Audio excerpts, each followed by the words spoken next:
welcome back to the channel. So Saturday I was up at Saltire Motorcycles spending the last of my £300 voucher I won for this photo, and I got some clothes previously because I never buy clothes.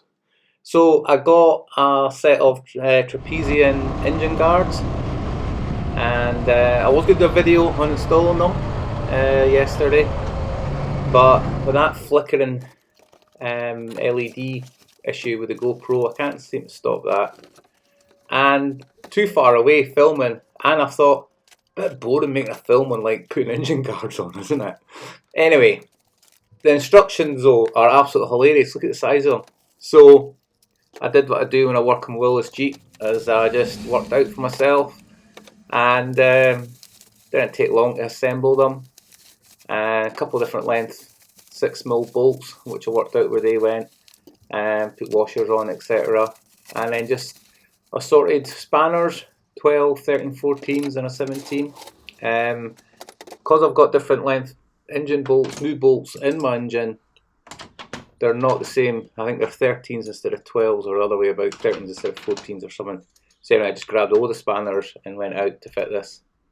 So it's quite easy, just take the top bolts out, or it's one bolt that holds on a brake clutch bracket, and then the bottom engine bolt. So it's easier putting the engine bolt in the bottom first and then lining the top. I just had to make sure, it's just common sense, isn't it, working out without instructions.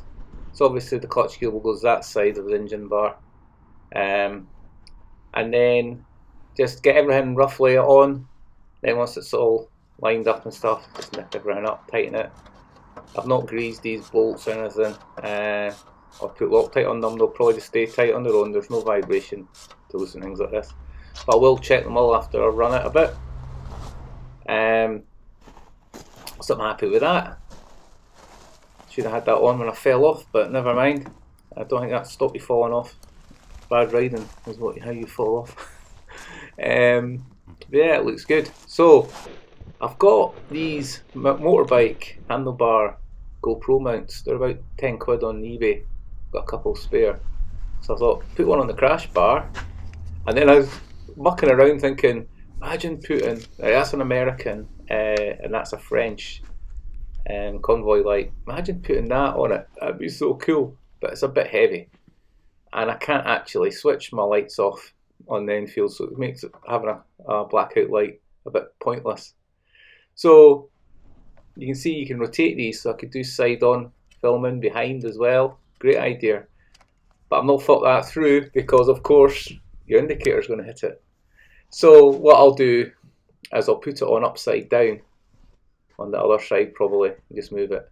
So anyway, I kind of have shiny nuts and bolts on this bike, so a bit of matte black, dull them down, and we're as good as done. And then I gave it a wee bit of squirt of Mano Guard just on the bolts and stuff once the paint was dried. But yeah, happy with them. Look good on the bike.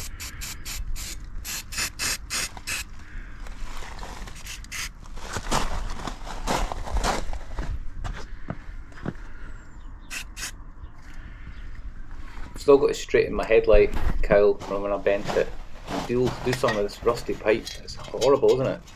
So I've got Evapor rust, and my mate reckons if you brush it on, wrap it in cling film and leave it sitting for like a week if I'm using my van eventually, it will get rid of most of that rust.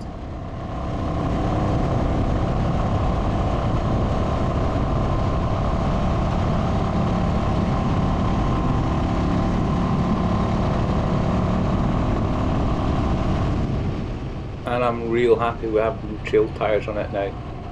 Just with the state roads are now and the speed of this bike, it's the best thing I've done to this bike.